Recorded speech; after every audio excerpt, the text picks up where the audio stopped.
Well, I want you to imagine standing at the top of a mountain as the sun begins to set.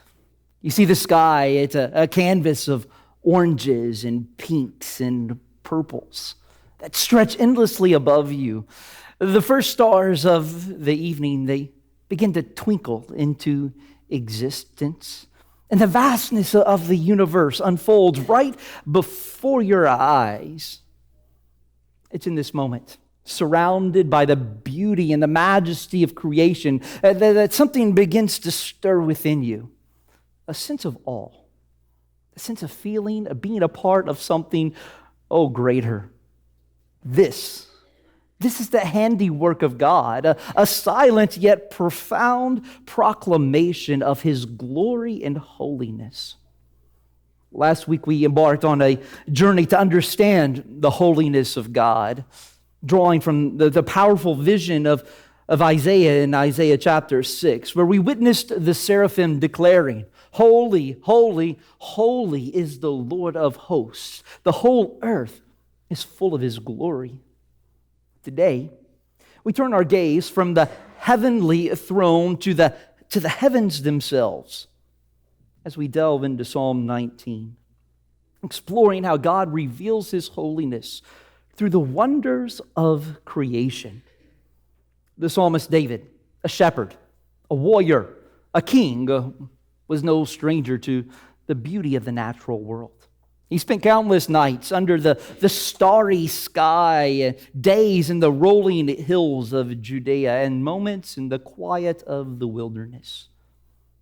It was in these moments that David encountered God, recognizing His fingerprints in every aspect of creation. The heavens declare the glory of God, and the sky above proclaims His handiwork. These words penned by David are not just poetic musings. No, they are a profound truth that resonates throughout the ages.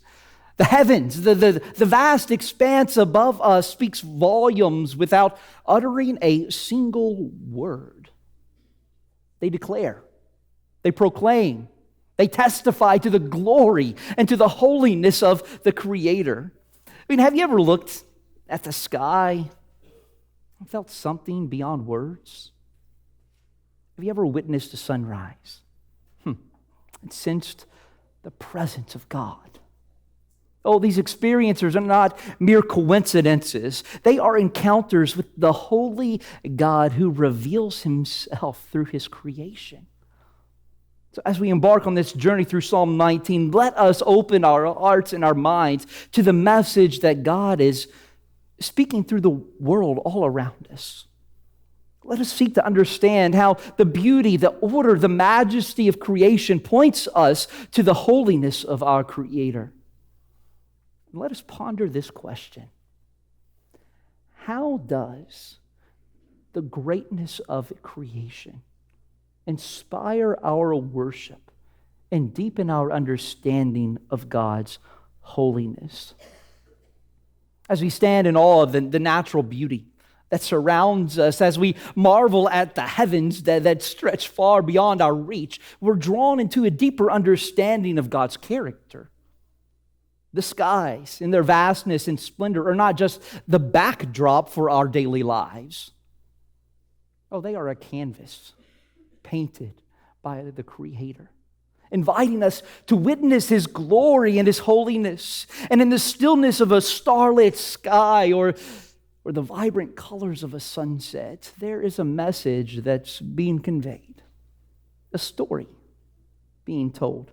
It's a story that transcends time and culture, a story that has captivated the hearts of people throughout the ages, and it is this story, this divine revelation that David captures in the opening verse of Psalm 19. So let's turn our attention to the first point of our journey through this psalm, where we explore how the heavens declare the glory of God. Let's delve into the depths of this declaration and discover what it reveals about the holiness of the one who sets all of the stars in place. In the opening verse of Psalm 19, David makes a profound declaration. The heavens declare the glory of God, and the sky above proclaims His handiwork. These words, though simple, carry a depth of meaning that invites us to pause and to reflect. When David says, the heavens declare, he's not just talking about a simple statement. Oh no, it's much more than that.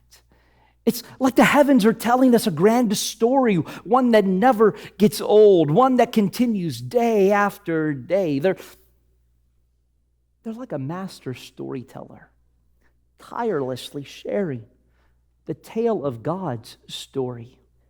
And when we talk about God's glory, we're diving into something that is deep and profound. It's not just something that looks good. No, it's about the very essence, the weight of the undeniable presence of God. I mean, imagine the heavens acting like a giant billboard, showing us just how magnificent, how incredible, how awe-inspiring our God is. And lastly, the word proclaim. It's powerful. It's not a whisper or a quiet word. It's a bold announcement, a clear and a loud declaration. Oh, the skies are not just mumbling or speaking under their breath. They are broadcasting. They're shouting from the rooftops about the marvelous works of God's hands, making sure that everyone and everything can hear. And as we ponder the message of the heavens, we find a profound connection with the words of the Apostle Paul in Romans chapter 1, verse 20. For His invisible attributes, namely His eternal power and divine nature, have been clearly perceived ever since the creation of the world in the things that have been made. So they are without excuse. Just as David points to the heavens declaring God's glory, Paul affirms that through the creation of the world, God's invisible qualities are made visible. His eternal power and divine nature are now on display, clearly seen and understood from what He has made. The message of the heavens. It's not just a beautiful sight. Oh no, it is a revelation of God Himself. You see, the heavens are not silent.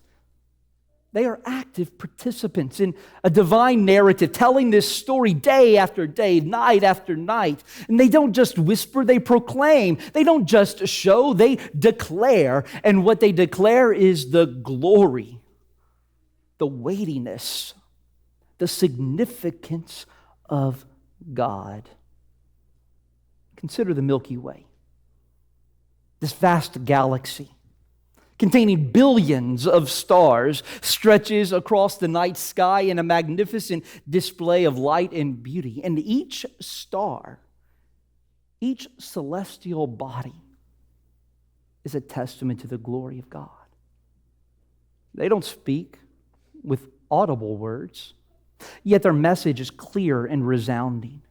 It's in their brilliance that they point to the brilliance of a creator. And as we ponder the reflection, this message of the heavens, we are drawn into reflections on God's greatness. For the same God who fashioned each star, who set the planets in their orbits, who painted the nebula and the galaxies, is the same God who cares for us.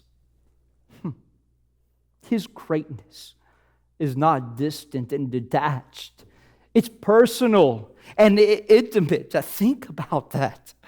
For the heavens declare that our God is not a silent God. Oh, He is a God who reveals Himself, who shows His glory in the wonders of creation. And when we look up at that night sky, we are looking at a canvas of divine revelation. We witness the handiwork of a God whose greatness knows no bounds. And so in the vastness of the universe, we find a reflection of God's infinite nature and the intricate details of the galaxies, the stars, the planets. We see a glimpse of God's meticulous care. For the heavens are telling us something about God, about His power, about His creativity, His majesty. And so as we reflect on this declaration of the heavens, may we be moved to awe and worship. Let us look up at the sky, not just as a beautiful spectacle, but as a revelation of God's glory. Let us allow the message of the heavens to draw us into deeper reflections on the greatness of our lives. Look, in the busyness of life, it's easy for us to overlook the constant narrative being told by creation. But I encourage you to pause, to look up into the heavens, and to listen to the story it is telling us. Let us be reminded that the God who created the vast universe is the same God who desires a relationship with each one of us. As we've talked about the skies and the stars showing us God's glory, but it's not just the heavens that tell us about God. His creation right here on earth. The world around us also speaks about Him, and it does so without making a sound, even though it's quiet. This message from nature is just as important. It's like a silent language that tells us about God's holiness. See, we see the beauty in a flower, in the changing of the seasons, the complexity of the world that we live in. So let's move from looking up at the skies to looking around us here at earth.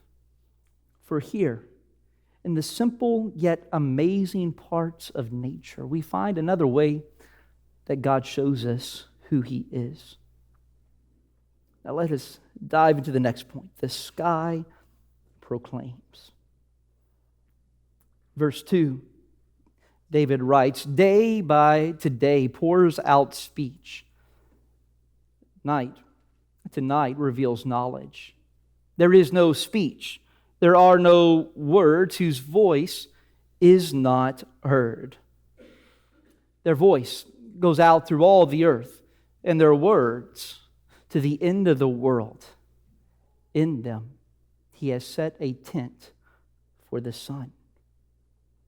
In these verses, David invites us to listen to a different kind of message, one that is profound yet silent, a testimony that is conveyed without words, but with profound impact. When David speaks of day and night, he's not just talking about the time on the clock.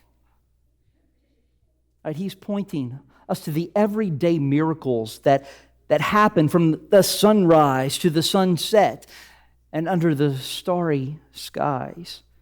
It's a 24/7, non-stop declaration of God's handiwork. And where He pours forth speech and reveals knowledge, these phrases paint a picture of creation, not just whispering, but generously sharing the wonders of God. Nature is also an open book, constantly turning its pages to read God's story. And when David says their voice, it's a beautiful paradox, because it's a voice that doesn't sound like ours. It's the voice of the mountains standing tall, of the rivers flowing gently, of the leaves rustling in the wind. It's a different kind of language, but one that speaks to the heart. And David captures the essence of the nature's silent yet eloquent testimony beautifully. For the message of God's glory and holiness doesn't always come in words or thunderous declarations, but it's also echoed in the quiet rhythm of the day and the night, in the patterns of nature, and in the silent dance of creation. You think about the gentle fall of autumn leaves. Each one, with a splash of color, floats down silently, painting the ground in hues of red and orange and of yellow. And in their quiet descent, these leaves tell a story of life's seasons, of the Creator's design for renewal and beauty. They don't make a sound, but yet they speak volumes. Consider Jesus' words in Matthew chapter 6. And why are you anxious about clothing? Consider the lilies of the field, how they grow. They neither toil nor spin. Yet I tell you, even Solomon in all of his glory was not arrayed like one of these. But if God so clothes the grass of the field, which today is alive and tomorrow is thrown into the oven, will He not much more clothe you, O you of little faith? Jesus points us to the flowers of the field, a part of creation that silently proclaims God's care and provision. They don't toil or strive, yet these flowers are clothed in beauty that surpasses even the richest king's garments. It's a reminder to us that in the quiet and simple things of creation, we find profound truths about God's provision and attention to detail. You know, in our noisy, fast-paced world, we often miss the silent messages of God that are all around us. The voiceless proclamation of creation is a gentle whisper, reminding us that God's revelations aren't always loud and dramatic. Sometimes they're found in the quiet moments, in the simple beauty of the world around us. The silent testimony of creation invites us to listen not just with our ears, although we should, but to listen with our hearts. It encourages us to find God in the ordinary, to see His handiwork in the everyday wonders of life. And as we reflect on this voiceless proclamation of creation, let us cultivate a sense of attentiveness to God's silent messages. Oh, may we take time to observe the beauty of a flower, the complexity of an ecosystem, the rhythm of the seasons. In these silent witnesses, we find the echoes of God's holiness and creativity, but let us also remember that God's revelations aren't limited to the grand and spectacular. Oh, they are present in the simple, in the quiet aspects of creation. They are present in the silent language of nature, and we find an invitation to know and to experience God in deeper ways. So let's challenge ourselves. Can we find a moment this week to pause and to listen to these silent proclamations of creation? Can we find God's message in the rustling leaves, the flowing river, the blooming flower? In these moments of silence, we might just hear the voice of God speaking to us in ways that we never expected. As we embrace the silent yet profound messages of God in the world around us, we are reminded that the revelations are not just in the grand spectacle of the sky or in the quiet beauty of nature, but they are also found in the everyday symbols that are a part of our lives. And one such symbol with rich meaning and significance is the sun. The sun, right, is a constant presence in our lives, rising and setting with dependable regularity. It carries a message with it of God's faithfulness and provision. It's a symbol that has captured the imagination and reverence of people throughout history.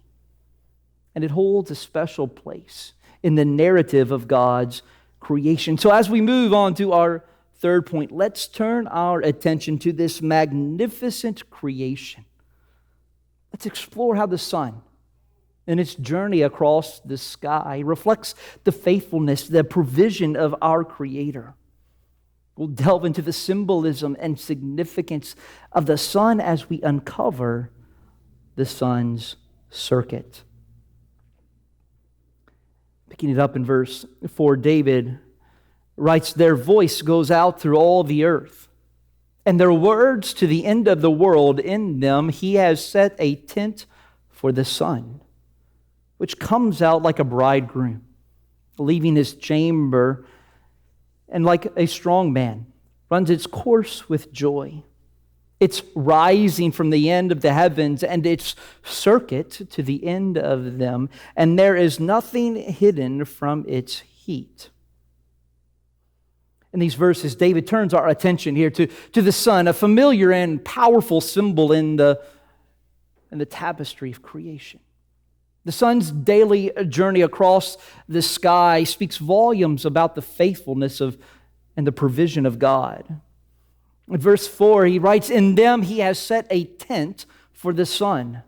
Now the imagery here is that of the sun having a home, a starting point created by God. It's a reminder that everything, even the sun, has a place in God's design. It's like a bridegroom coming out of his chamber. Oh, this phrase paints a picture of joy and celebration of new beginnings. For every sunrise is like a fresh start, a new day that is given by God. In verse 6, David writes, "Nothing is hidden from its heat." The sun reaches everywhere, leaving no corner untouched. It's a symbol of God's all-encompassing presence and provision.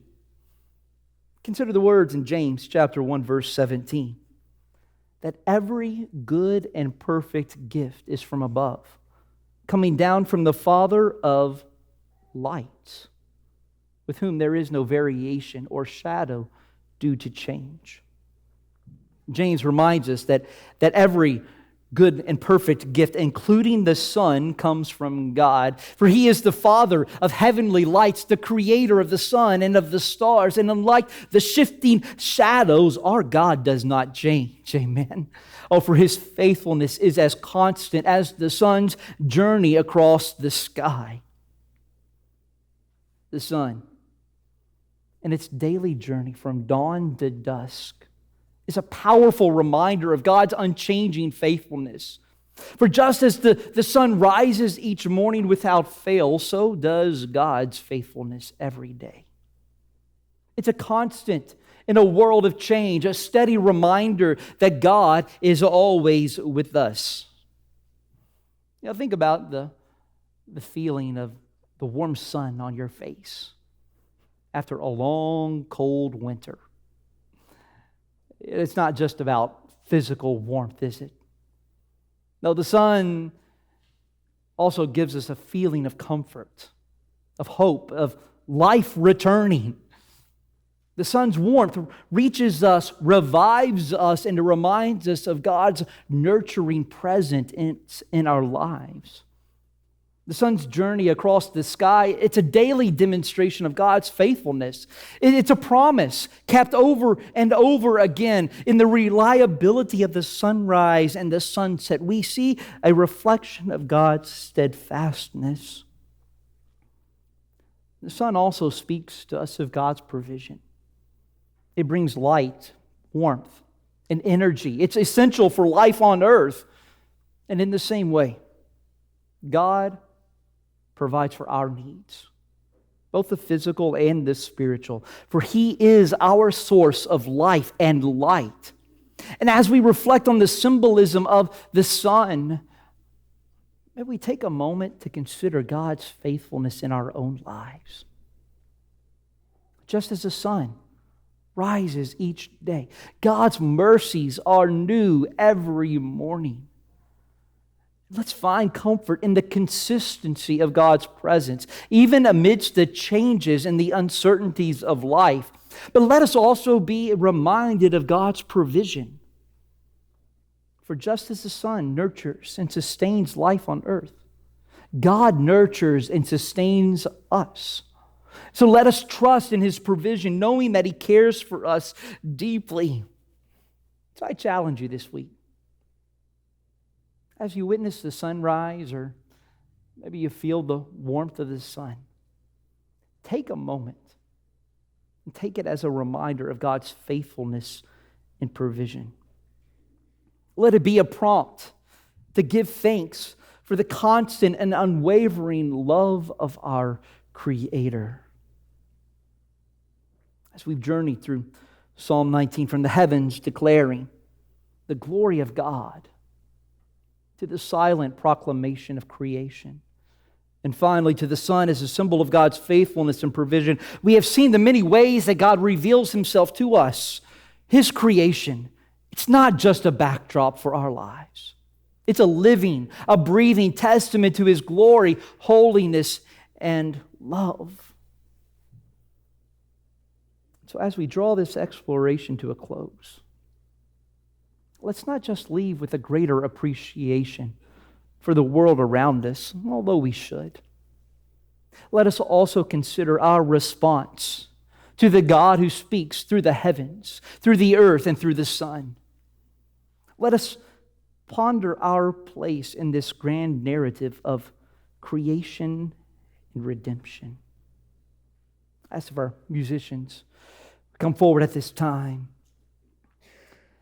as we come to an end of our journey through Psalm 19, we've witnessed the myriad of ways that God reveals His glory, His holiness, and His love through creation. From the heavens declaring the glory of God to the silent messages in nature, and the sun as a symbol of His faithfulness. Everywhere we turn, we are reminded of who God is and what He has done for us. But this revelation of God and creation is not just for admiration. It calls for a response. It's an invitation to recognize the Creator behind the creation, to acknowledge His sovereignty and His grace. And it's a call to action and decision. For those of you who have never made a decision to follow Christ, I want to extend a special invitation to you today. The God who set the stars in place, who paints the skies, who ensures that the sun rises each day, is the same God who loves you deeply. For He sent His Son, Jesus Christ, to pay it all, to bridge the gap that sin created between us and Him. And Jesus died on the cross and rose again, offering forgiveness and eternal life to all who believe. So if you've never accepted this gift of salvation, I warmly invite you to do so today. I'll tell you this, it is the most important decision that you will ever make. A decision to enter into a relationship with the God who reveals Himself in the wonders of creation and in the pages of Scripture. In just a moment, we're going to sing a hymn of invitation. Jesus paid it all. All to Him I owe. For sin had left a crimson stain, but He washes it white as snow. During this time, I'm going to be standing down front. If you feel moved to a decision, I encourage you to step out, to come forward, to share with me your choice to follow Jesus. It's a step of faith, a step towards a new beginning. But if you're not quite ready to step out just yet, that's okay too. But it asks, though, you just take a moment to fill out the connection card here on this tab in your bulletin. Drop it in the offering plate as you leave, and I'll make sure to reach out to you. But this is your moment. This is your opportunity to respond to God's call. But I want to speak to those of us now that have already made this decision. Don't become complacent.